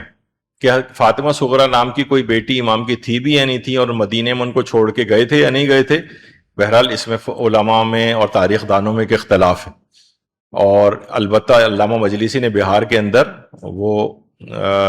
کبوتر والا واقعہ ان کا نقل کیا ہے کہ ایک بیٹی وہاں پر مدینے کے اندر رہ گئی تھیں، لیکن بہت سے علماء ایسے ہیں جو اس بات کے قائل ہیں کہ فاطمہ صغریٰ نام کی کوئی بیٹی نہیں تھی، بلکہ امام نے اپنی تمام بیٹیوں کو اپنے ساتھ ہی کربلا میں لے گئے تھے۔ لیکن آپ ان کے مصائب بڑے علماء سے سنتے ہیں،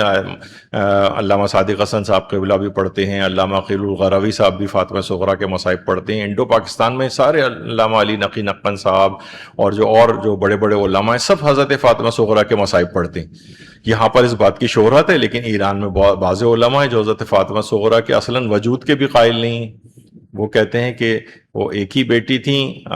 اس لحاظ سے وہی کیونکہ روتی بہت تھیں اس لحاظ سے وہ رقیہ کہلائیں، وہاں جا کر زندان میں رو کے وہ رونے والی کہاں ہے، تو وہ اس طور پر، اور امام کے لیے کیونکہ تسکین کا باعث تھیں اسی لحاظ سے ان کو سکینہ بھی کہا جاتا تھا۔ تو یہ بہت سے علماء کی، لیکن اب آپ یہ والی چیز اس میں پیش کرنا شروع کر دیں اور ثابت کرنے لگیں کہ فاطمہ صغریٰ نام کی کوئی بیٹی امام کی نہیں تھی۔ اب کیا ہے، جتنی خواتین بیٹھی ہوں گی کہیں گی دیکھیے یہ آ گئی ہیں نئی نئی چیزیں لے کر، اور اب کیا ہے کہ آپ جو مصائب بھی پڑھیں گے کسی کو رونا ہی نہیں آئے گا۔ بہرحال ایک گریے کا ایک سما اس کے اندر ہوتا ہے۔ تو یہ چیزیں آپ اپنی معلومات کی حد تک تو پڑھیں، لیکن اس کو میں نے بھی، ہماری ہیڈنگ کیا تھی مینلی کہ اختلافی جو موضوعات ہیں تاریخ کے، اس میں کوئی ایک نظریہ اختیار کر کے حتمی طور پر اس کو پیش نہ کریں۔ ضمناً اشارہ کر سکتے ہیں کہ اس میں علماء میں یا تاریخ دانوں میں اختلاف ہے، یہ بھی پہلو ہے یہ بھی پہلو ہے، لیکن شہرت اس بات کی، اور پھر اس کے بعد آپ حضرت فاطمہ صغریٰ کے بھی سارے مصائب پڑھ دیں۔ تو یہ سب چیزیں، بلکہ ایک خط بھی بنایا گیا ہے کہ امام نے جو خط جو ہے حضرت صغریٰ نے جو خط امام حسین کو بھیجا تھا، یہ جعلی خط ہیں سارے، یہ بلکہ کسی ذاکر نے اپنے طور پر ایک اختراع کی ہے۔ پچھلے دنوں ہم نے پورا ایک لیکچر اس موضوع کے اوپر لیا ہے کہ واقعہ کربلا کے اندر بہت سی جعلی چیزیں جو بنائی گئی ہیں، جس میں ایک ہے کہ مثلا حبیب ابن مظاہر کا جو امام حسین نے جو خط لکھا تھا، اس کے ابھی ایام ازاں شروع ہی ہوتے ہیں کہ وہ فوراً وہ خط سرکولیٹ ہونا شروع ہو جاتا ہے۔ وہ امام نے خط لکھا تھا لیکن اس کا وہ متن وہ نہیں ہے، وہ کسی ذاکر کے الفاظ ہیں جو اس کے اندر ہیں کہ اب حبیب ابن مظاہر اگر تم پہنچ گئے تو پہنچ گئے، ورنہ روز قیامت ملاقات ہوگی، سب کچھ اس خط کے اندر نہیں ہے جو اصلاً تھا۔ تو بہرحال اسی طریقے سے یہ پورا ایک ذاکر کی کوئی ہے مجلس جس نے خود ہی اختراع دماغ میں کر کے اور وہ ایک خط بنا دیا ہے، اور اس کو یہ سرکولیٹ ہونا شروع ہو جاتا ہے۔ اور عجیب و غریب اس کے اندر ہے کہ بابا اگر کوئی بات آپ کے مرتبے اور شان سے میں نے کم لکھ دی ہو تو اکبر کے صدقے میں مجھے معاف کر دینا، یہ پورا ہی یعنی کوئی ایک لفظ بھی وہ نہیں ہے، یعنی پورا ایک جعلی چیز بنائی گئی۔ تو بہرحال یہ اس طرح کی، یہ تو بالکل میں نے دیکھا ہے کہ بہت سے ذاکرین اور ذاکرات اس طرح کی چیزیں جو سرکولیٹ ہو رہی ہوتی ہیں نا، اس کو اپنی مجالس کے اندر پڑھنا شروع کر دیتے ہیں۔ وہ سوچتے ہیں کہ شاید یہ کوئی وحی نازل ہوئی ہے، جبریل امین لے کر آئے ہیں۔ اگر سوشل میڈیا پہ کوئی چیز بڑی اچھی سی لکھ کے اور وہ تصویریں بھی اس میں لگا دی جائیں، اور میں نے تو بعض اوقات تحقیق بھی کر کے دیکھی، جو حوالے بھی لکھے ہوتے ہیں، تو حوالے نہیں ہوتے اس میں، اور جو حوالے ہوتے بھی ہیں وہ سارے جعلی ہوتے ہیں۔ بلکہ وہ کتابیں کبھی اس نام کی کوئی کتاب کبھی لکھی ہی نہیں گئی، ایسے کتابوں کے نام بھی ایجاد کر کے لکھے جاتے ہیں۔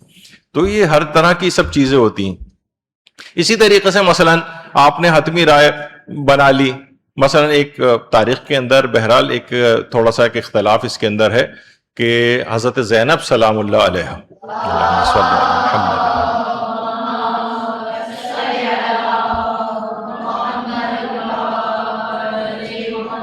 شہرت یہ ہے، اچھا شہرت بھی اس میں حجیت شرعی رکھتی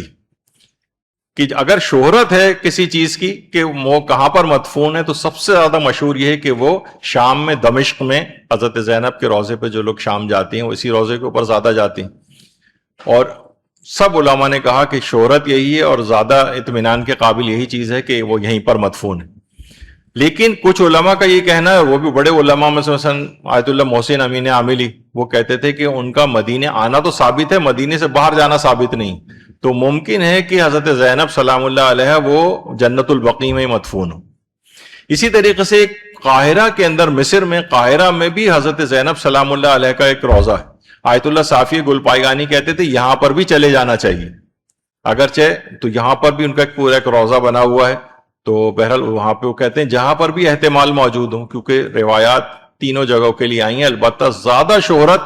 اسی کی ہے اور اس میں کوئی کمی نہیں کرنی چاہیے. اب یہ تو میں آپ لوگوں کو بتا رہے ہیں جو ان کو معاشرے میں کام کرنا ہے. یہ اختلافات بتانا عام لوگوں کو کہ جہاں مثلا حضرت زینب سلام اللہ علیہ کی اگر کوئی وہ آپ ان کی مناسبت سے کوئی مجلس پڑھ رہی ہیں تو آپ اس کے اندر یہ بات لے کے آ جائیں کہ یہ یہاں پہ بھی روضہ ہے, یہاں پہ بھی ہے, یہاں پہ بھی ہے, تو لوگ اب پھر شام جو ان کا اصل جو روضے والی جو جگہ سب سے زیادہ شہرت رکھتی ہے جس پہ علماء کا اطمینان ہے, اس کو وہاں جائیں گے بھی تو ان کا دل نہیں چاہے گا کہ ہو سکتا ہے یہاں ہو سکتا ہے مصر میں ہو سکتا ہے مدینے میں ہو, یعنی آپ ایک کنفیوژن کا شکار لوگوں کو کر دیں گے.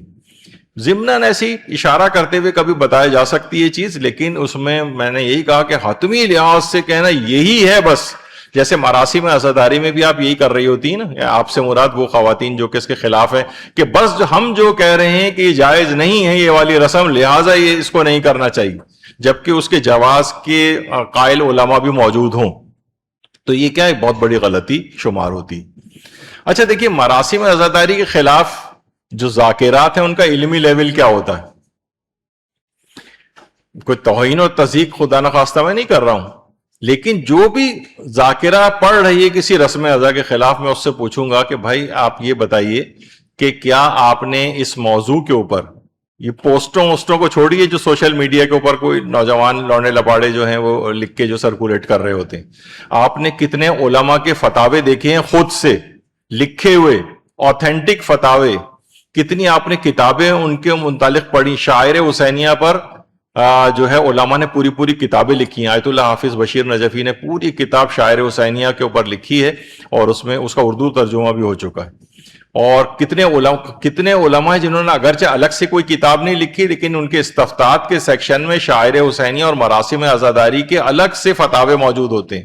آپ نے کتنی خواتین آپ میں سے ایسی ہوں گی جو رسومات عزاداری کے خلاف بول رہی ہیں, لیکن انہوں نے اپنی آنکھوں سے ان چیزوں کو کبھی دیکھا ہو, ان فتاووں کو کبھی دیکھا ہو, ان آپ نے مصلحتوں کو کبھی کسی عالم سے کبھی ڈسکس کیا ہو کہ اس رسم ازا کے پیچھے مصلحت کیا تھی. ابھی آگے چل کے میں اگر موقع آج ہوا تو بہت سی رسومات کا ذکر بھی کروں گا کہ اس کی خاص مصلحتیں تھیں کہ ان کو رائج کیا گیا. اچھا, ذاکرات کا علمی لیول, میں نے تو بہت سے ذاکرین کو بھی دیکھا ہے بول رہے ہوتے ہیں. ایک صاحب تھے, یعنی میں ان کو پرسنلی جانتا ہوں 30-40 سال سے, انہوں نے شاید پوری زندگی میں بھی 4-5 مجلسوں سے زیادہ نہیں پڑھا, اور وہ چوتھی یا پانچویں جو بھی ان کی مجلس تھی, میں اس مجلس میں خود بیٹھا ہوا تھا, تو وہ یہ کہہ رہے تھے کہ آپ کو پتا ہے کہ میں قرآن سے ہٹ کر بات کرنے کا عادی نہیں ہوں. اور بھائی ٹوٹل 5 ہی مجلسیں آپ نے پڑھی ہیں پوری زندگی میں, اس میں آپ کہہ رہے ہیں کہ آپ کو پتا ہے میں قرآن سے ہٹ کر بات کرنے کا عادی نہیں. ایک خاتون ذاکرہ تھی, نئی مجلس پڑھنی شروع کی تھی, کوئی جملہ اس کے اندر یہ آیا, انہوں نے کہا کہ اس پہ موضوع میں مزید بات کرتی, لیکن کیا کریں گے دامن وقت میں گنجائش نہیں ہے. ارے بھائی اس کی بات آپ کو ایک جملہ بھی شاید آگے کا نہیں آتا, آپ کہہ رہی ہیں کہ دامن وقت میں گنجائش نہیں. تو یہ والی چیزیں, یعنی یہ علمی لیول میں آپ کو بتا رہا ہوں. ایسے افراد پھر بڑھ کر باتیں کر رہے ہوتے ہیں مراسم عزاداری کے خلاف, جنہوں نے اپنی زندگی میں کبھی مراجع کے استفتاءات نہیں پڑھے اس موضوع کے اوپر, کوئی کتاب کا مطالعہ نہیں کیا, شاعر حسینیہ پہ مشتمل کتابیں نہیں پڑھی, استفتاءات کے سیکشن نہیں پڑھے مراسم عزاداری پہ علماء کے. تو یہ سب چیزیں کیا ہیں, یہ علمی لیول ہوتا ہے. تو اپنا علمی لیول بڑھانا چاہیے. کسی بھی چیز پہ بات اگر آپ کو کرنی ہے تو آپ براہ راست اس کی تحقیق میں جائیں کہ یہ واقعی انہوں نے کہا بھی ہے یا نہیں کہا. کیونکہ میں نے جب یہاں پر ایک درس لیا تھا اسی موضوع پر, تو اس کے اندر وہ فتاوے کے اندر جو حتیٰ کہ نام تصویر عربی فارسی جو لکھی ہوئی ہوتی ہے فتاوے کے اندر, کتنی ہی مثالیں پیش کی تھی کہ وہ ٹیمپرڈ تھی.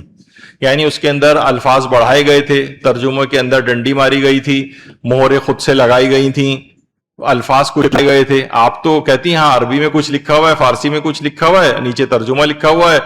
شہید مطہری کی تصویر لگی ہوئی ہے, امام خمینی کی تصویر لگی ہوئی ہے, سیستانی صاحب کی تصویر لگی ہوئی ہے, بس یہ ٹھیک ہوگا. یہ نہیں, وہ ٹھیک نہیں ہے, اس کے اندر بہت گڑبڑ ہیں. وہ پورا ایک فل ٹائم اس موضوع کے اوپر ایک درس ہے, میں تمام میں نے وہ سارے پوسٹیں دکھائی تھیں کہ کس طرح سے اس کے اندر کون بناتا ہے, کون پھیلاتا ہے, واللہ عالم ان چیزوں کو. تو یہ ایک مسئلہ اس میں ہوتا ہے. اسی طریقے سے مثلا جیسے میں آپ کو بتاؤں کہ جیسے مہندی کی رسم حضرت قاسم کی جو منائی جاتی, اس پہ کیا ہوتا ہے کہ 7 محرم قریب آ رہی ہوتی ہے یا 8 محرم، اس سے پہلے پہلے اس کی پوسٹیں چلنی شروع ہو جاتی ہیں یہاں پر. اچھا یہ دو الگ الگ موضوعات ہیں. ایک تو عقد حضرت قاسم ہوا تھا یا نہیں ہوا تھا. یہاں پر ہمارے ہاں 2.5 گھنٹے کی ایک نشست اس موضوع پہ ہو چکی ہے جس میں طرفین کے دلائل کا جائزہ لیا گیا تھا. وہ ایک علمی طور پر تھا. زیادہ تر علماء کا یہی نظریہ کہ ثابت نہیں ہے، لیکن وہ علماء جو کہتے ہیں کہ عقد حضرت قاسم ثابت نہیں ہے وہ بھی کہتے ہیں کہ اس کا ایک احتمال ضرور پایا جاتا ہے کہ عقد ہوا تھا. اور وہ علماء جو اس کو کہتے ہیں کہ ہمارے نزدیک ثابت نہیں ہے تب بھی وہ کہتے ہیں کہ ان کی مراسم جو مہندی ہے وہ کی جا سکتی. یہ آپ حیران ہوں گے کہ یہ دو الگ چیزیں. اچھا وہ افراد جو رسم مہندی کے خلاف گفتگو کر رہے ہوتے ہیں وہ کہتے ہیں کہ دیکھیے ان کا تو عقد ہی نہیں ہوا تھا تو یہ مہندی کس چیز کی ہو رہی، جبکہ یہ دو الگ چیزیں.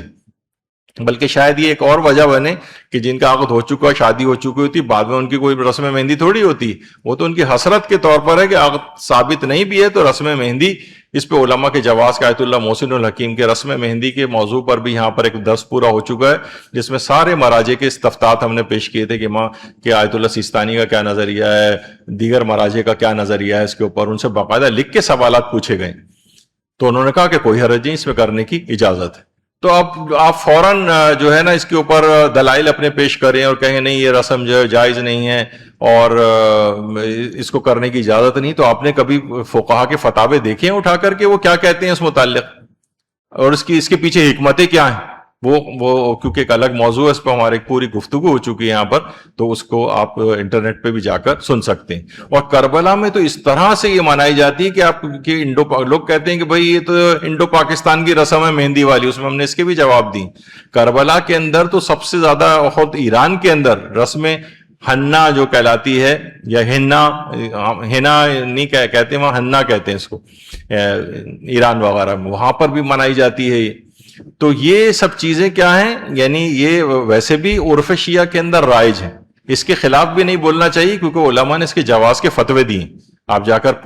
درس کو سنیں تو اس کے اندر پورے تمام استفتات ہم نے ذکر کی. اس کا مطلب آپ علماء کے پھر اینٹی مراجع کے اینٹی جانے لگیں گے کیونکہ آپ کا دیکھیں شخصی ذوق بھی ہوتا ہے. ممکن ہے آپ کو پسند نہیں آ رہا ہے کوئی چیز لیکن وہ اسلام تو نہیں ہے جو آپ کو پسند نہیں آ رہا ہے.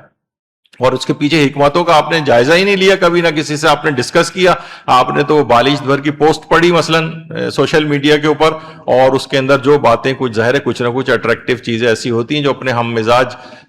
جو چیزیں مل رہی ہوتی ہیں انسان ان کو جلدی ایکسیپٹ کر لیتا ہے، اور وہ عقد حضرت قاسم سے متعلق ہے.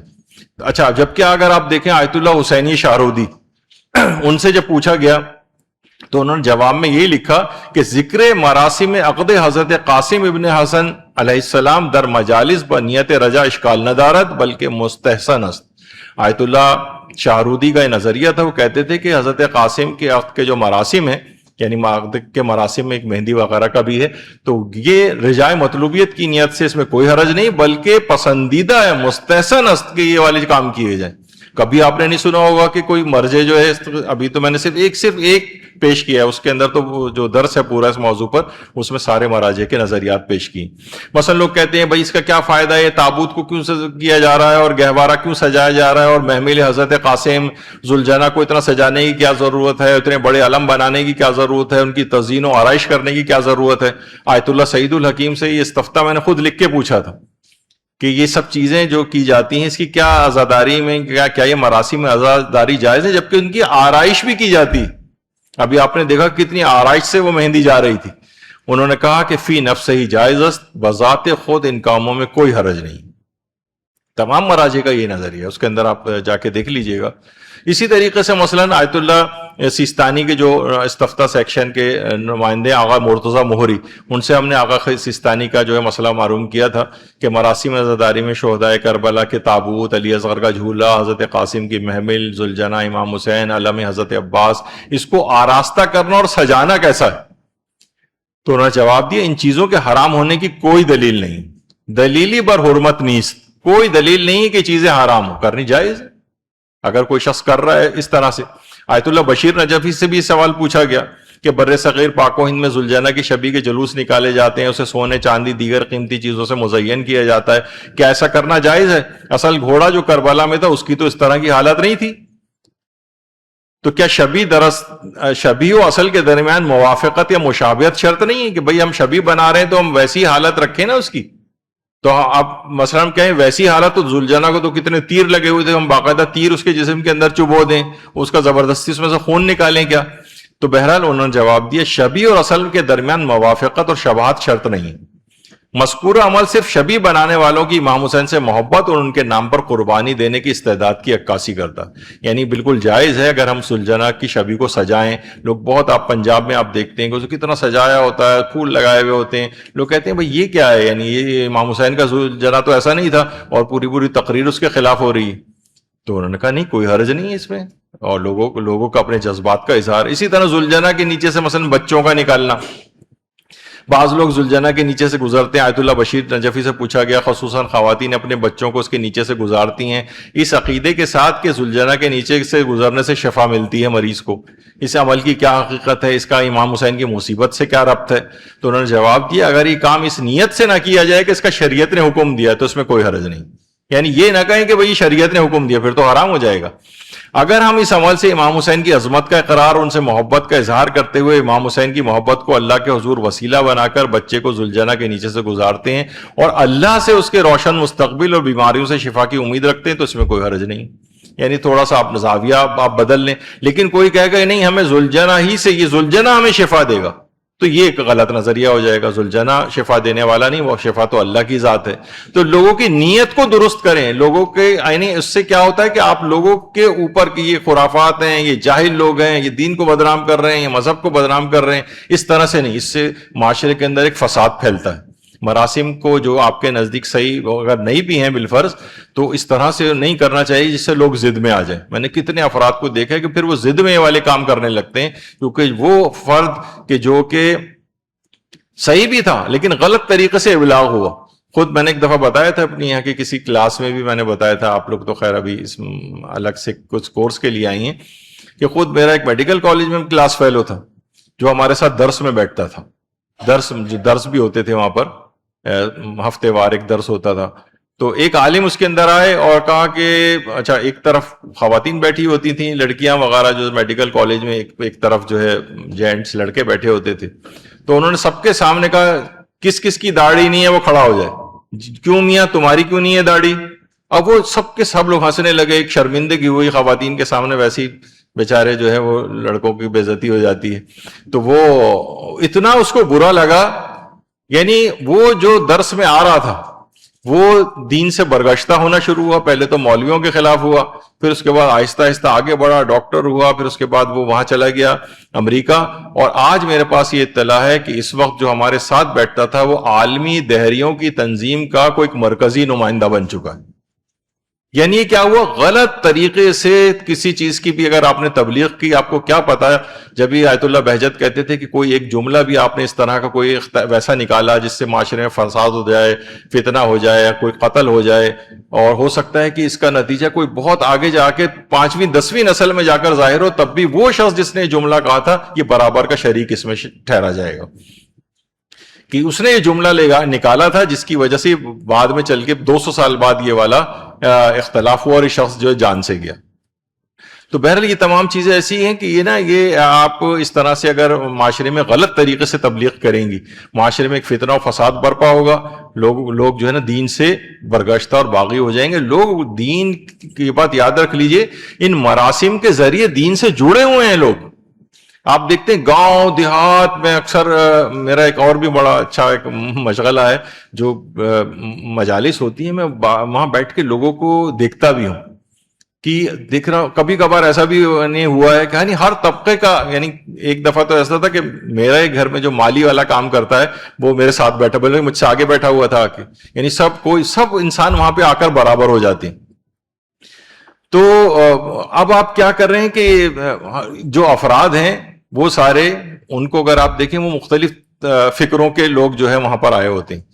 وہ دلائل نہیں رکھتے ہیں مذہب کے اور دین کے، وہ ان مراسم کے ذریعے جڑے ہوئے ہیں. گاؤں دیہات کوئی آپ چلے جائیں، کہاں سے گاؤں دیہات کی جو لوگ ہیں جن کو نہ نماز آتی ہے، نہ ان کو وضو آتا ہے، نہ ان کو نماز جنازہ بھی اگر کوئی وہاں ہوتی ہے تو ان کو غیر شیعہ طریقے سے پڑھائی جاتی ہے، غسل بھی کوئی غیر شیعہ طریقے سے دیا جاتا ہے. لیکن جب امام حسین کی مجلس ہوتی ہے تو وہ سارے کے سارے افراد اکٹھے ہو جاتے ہیں. اب بڑا اچھا موقع ہے کہ ان کو دین کی طرف لانے کا، اور وہاں پہ آپ نے بیٹھ کے مراسم اعضا کے خلاف گفتگو شروع کر دی، چاہے وہ شہروں میں ہو یا کسی اور بھی جگہ ہو. یہ ایک بہت خطرناک ایک طریقہ کار ہے. دیکھیے اب ہر بات ہر شخص کے کہنے کی بھی نہیں ہوتی، خواہ وہ حقی کیوں نہ ہو. یعنی میں ابھی فرض کر لیتا ہوں کہ فی الحال آپ کسی چیز کو، کسی رسم کو برا سمجھتی ہیں اور وہ بات حق ہے، کیونکہ حرام بھی کچھ مراسم ہے، وہ میں شاید آج تو وقت نہیں بچے گا میرے پاس، اگلی نشست میں ان کے سامنے ان کی شرائط پیش کروں گا، اور اس میں کہ رسم اعضا کن طریقوں سے حرام ہو سکتی ہے، وہ انشاءاللہ اگلا موضوع ہوگا ہمارا. ہر حق بات ہر ایک کے کہنے کی بھی نہیں ہوتی. بعض اوقات میرے بزرگ خاندان کے تھے، وہ کہتے تھے کہ میری جو سفید داڑھی ہے اس کی بنا پہ میں بہت سی تلخ باتیں بھی کر جاتا ہوں تو لوگ برا نہیں مانتے. وہی بات ایک جوان کرے تو ہنگامہ ہو سکتا ہے. اگر ہم دیکھیں آیت اللہ حافظ بشیر نجفی، پہلے تو خواتین بھی ان کے پاس، خواتین جو ہوتی ہیں زائرات وغیرہ زائرین میں سے، وہ وہاں ان سے ملاقات کے لیے دور بیٹھی ہوتی تھیں، البتہ وہ بھی جاتی تھیں، مرد حضرات بھی ہوتے تھے. اب شاید ان کو الگ کیمرہ لگا کے کسی اور جگہ کے اوپر بٹھایا جاتا ہے. تو آیت اللہ بشیر نجفی کیونکہ ظاہر ایک مرجع ہیں، مجتہد ہیں، وہ سخت بات بھی کہہ دیتے ہیں کبھی، کہ مثلا میاں یا آپ نے داڑھی کیوں نہیں رکھی ہے، یا ایک عالم کو بھی کہا کہ داڑھی عام آدمی کے لیے تو صحیح ہے یہ والی داڑھی، لیکن آپ عالم ہیں، آپ کی داڑھی بڑی ہونی چاہیے. یا خواتین ہیں، ان کو پردے کے لحاظ سے، خاتون گئی تھی جو یہاں پر ایک بڑی مشہور جو پولیٹیکل مسائل کے اوپر جو ایک اینکر ہیں، وہ یہاں سے پاکستان سے گئی تھی، تو ان کے حجاب کے اوپر انہوں نے تنقید کی تھی اور ان کو براہ راست کہا تھا کہ اپنا آپ حجاب کو ٹھیک کریں. تو اگر کوئی عام طور پر کہے تو خاتون تو جو کہ خاص طور پر ٹی وی پہ آتی ہوں تو ایک طوفان برپا کر دیتی ہیں، لیکن انہوں نے بہت خاموشی سے ان کی بات کو سنا. یعنی ہر بات ہر ایک کے کہنے کی نہیں ہوتی. ممکن ہے آپ بات ٹھیک کر رہی ہوں، لیکن لوگ، یعنی مثلا آپ جو کم عمر ہیں، زیادہ تر خواتین تو اپنے آپ کو کم عمر ہی سمجھتی ہیں، آپ جو بھی جتنے بھی عمر آپ کہیں گے میں تو کم عمر ہی ہوں، تو آپ کے لیے مناسب نہیں کوئی سینئر ذاکرہ ہوں، مثلا محترمہ طاہرہ جعفر صاحبہ اگر وہ کر رہی ہیں، جو اتنے عرصے سے ہیں گفتگو کر رہی ہیں، ان کے لیے بہت سی چیزیں وہ کہہ سکتی ہیں. لیکن آپ اگر کہیں گی اور براہ راست طنز کریں گی عورتوں کے پردے کے اوپر، پردے کا آپ کو پیغام دینا ہے لیکن طنز نہیں کرنا ہے ان کے اوپر، تو کیا ہوگا کہ وہ فوراً آپ کے خلاف عورتیں ہو جائیں گی، وہ اپنی توہین محسوس کریں گی. تو آیت اللہ حافظ بشیر نجفی جو ہے نا اس طرح سے کہتے ہیں، لوگ مائنڈ نہیں کرتے. آیت اللہ وحید خراسانی کہتے ہیں تمام مرد و عورت جو آج اس مجلس اعضا میں آئے ہوئے ہیں، کہیں ایسا نہ ہو کہ تمہارے رابطہ حضرت فاطمہ زہرا کے لال سے ٹوٹ جائے. کس وقت یہ رابطہ فرزند زہرا سے ٹوٹتا ہے؟ اگر تم مستورات یعنی عورتیں نامحرموں کے سامنے بے حجاب گلی اور بازار میں آؤ تو پھر یہ امید نہ رکھنا کہ مرتے وقت سید الشہداء تمہارے سرانے آئیں گے. یہ وہ سبب ہے جس سے ہمارا امام حسین سے رابطہ منقطع ہوتا ہے. اب آپ کہہ سکتی ہیں والے جملے کہ اے خواتین، آپ نامحرموں کے سامنے جو بے حجاب گلی کوچے میں آتی ہیں، امید نہ رکھنا کہ مرتے وقت سید الشہداء تمہارے سرانے آئیں گے، یعنی تم پکی جہنمیوں. کبھی کہہ سکتی ہیں آپ یہ؟ نہیں، عورتیں خلاف ہو جائیں گی آپ کے. یعنی یہ آپ کے کہنے کی چیز نہیں ہے. اس طرح سے کہیں حجاب کے متعلق کہ ان کو برا نہ لگے، توہین محسوس نہ ہو. لیکن یہی بات آیت اللہ وحید خراسانی کہیں تو سب آپ کو کوئی برا نہیں لگے گا. ہمارے استاد محترم علامہ مرزا صادق حسن صاحب قبلہ شاید ہی کوئی ان کی مجلس یا گفتگو ایسی ہوتی ہے جس میں حجاب اور داڑھی کا ذکر نہ ہوتا. حتیٰ کہ وہ ایک دفعہ مذاق میں کہہ رہے تھے کہ بہت سے لوگ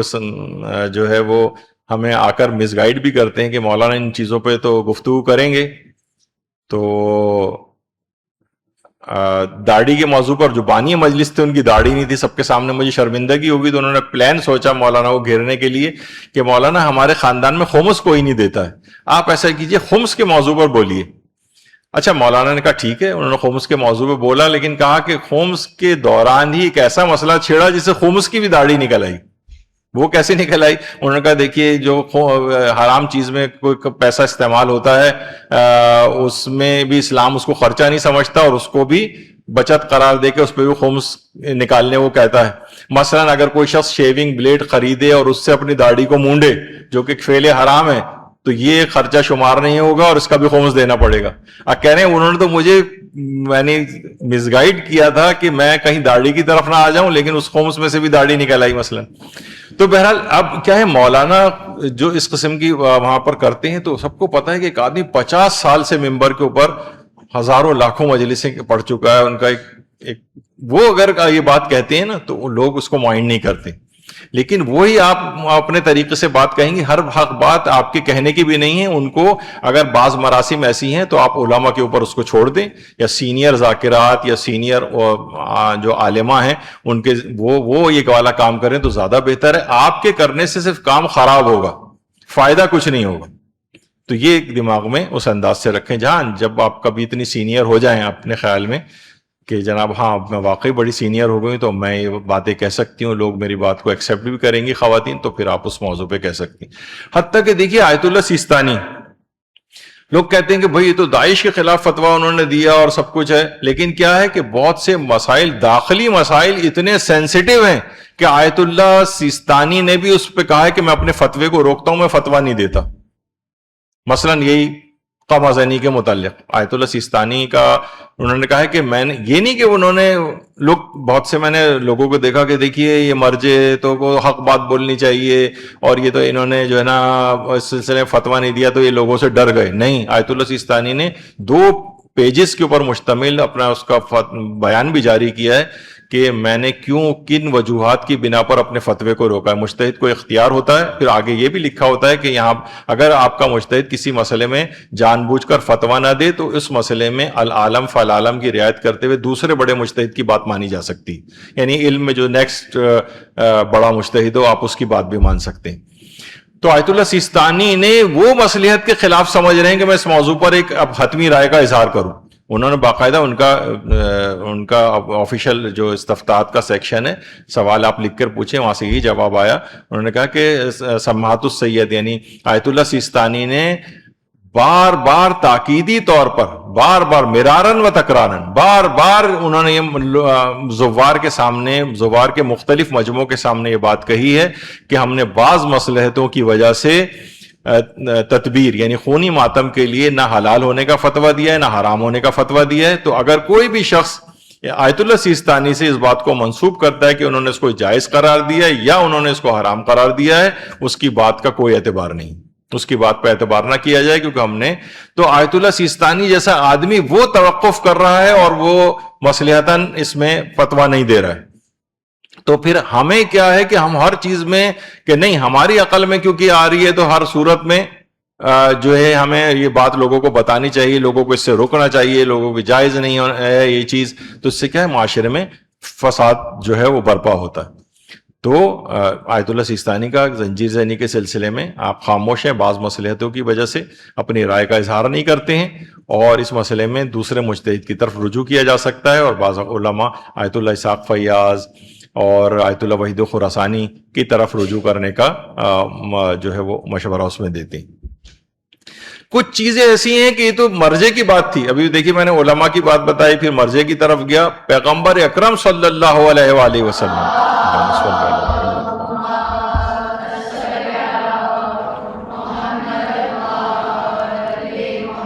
وہ تک دیکھیے حضرت ابراہیم علیہ السلام نے جو خانہ کعبہ بنایا تھا اس میں اور پیغمبر کے زمانے میں جو خانہ کعبہ تھا اس کی شکل میں بہت فرق آ چکا تھا. پیغمبر کی خواہش تھی کہ میں اس کو حضرت ابراہیم کی جو اصل تعمیر تھی اس کے اوپر لے جاؤں، لیکن وہ کہتے تھے کہ میری قوم ہی مجھے کہے گی کہ یعنی ایک ایسا نبی آیا ہے جو خانہ کعبہ کو مثلا گرا رہا ہے. تو پیغمبر نے وہ امینڈمنٹ جو کعبے کے اندر ہو گئی تھیں اس کو برداشت کیا. جبھی روایتوں میں ملتا ہے کہ امام زمانہ علیہ الصلوۃ والسلام جب تشریف لائیں گے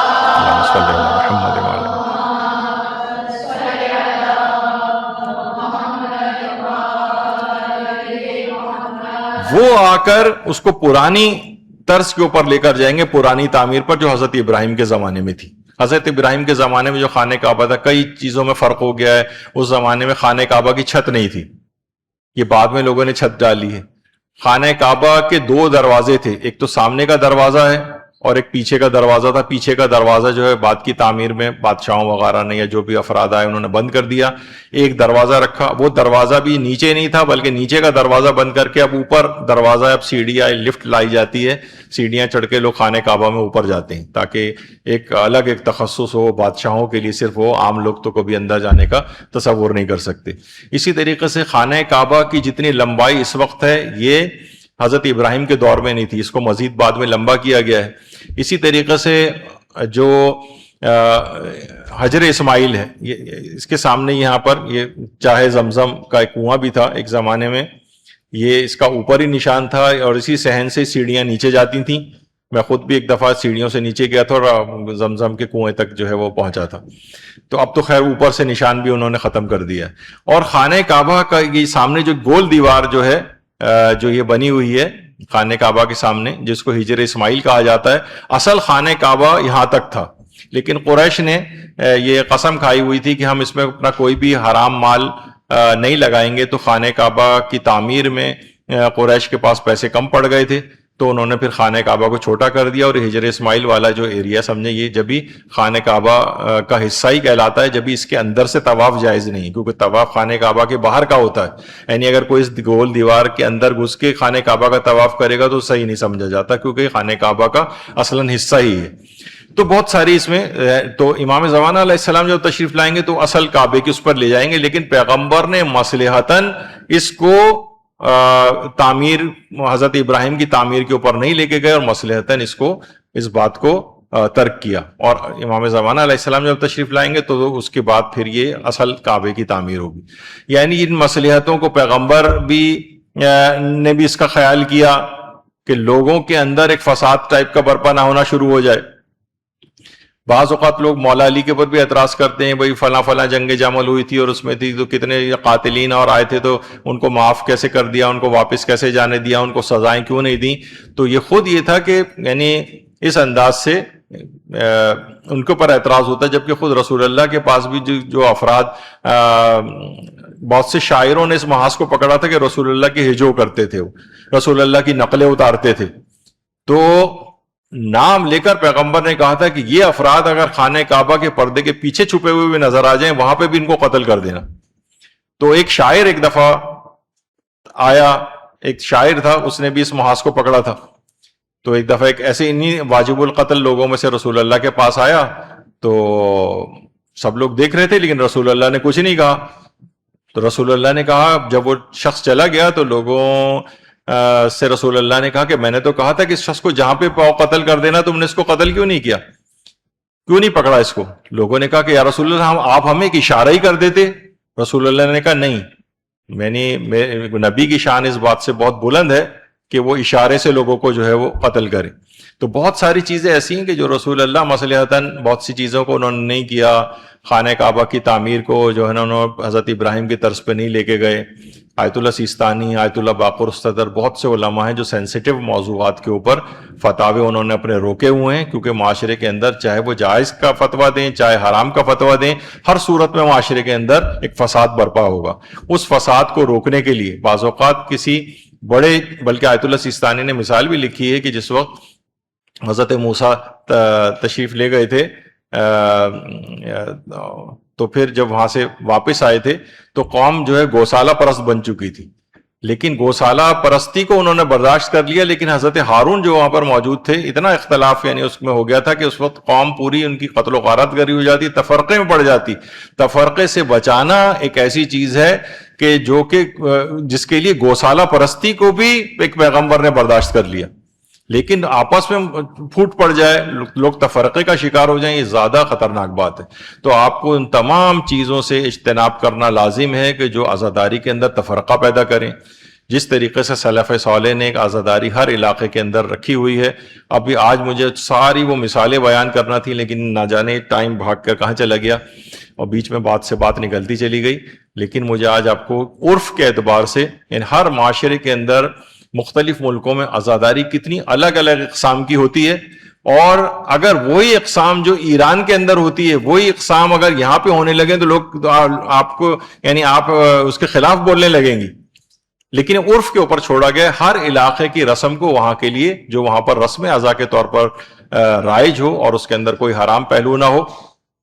وہاں کے لیے علماء نے اس کو جائز قرار دیا ہے، اور اس بات کو عرف کے اوپر چھوڑ دیا گیا ہے کہ جس علاقے میں جو رسم ازا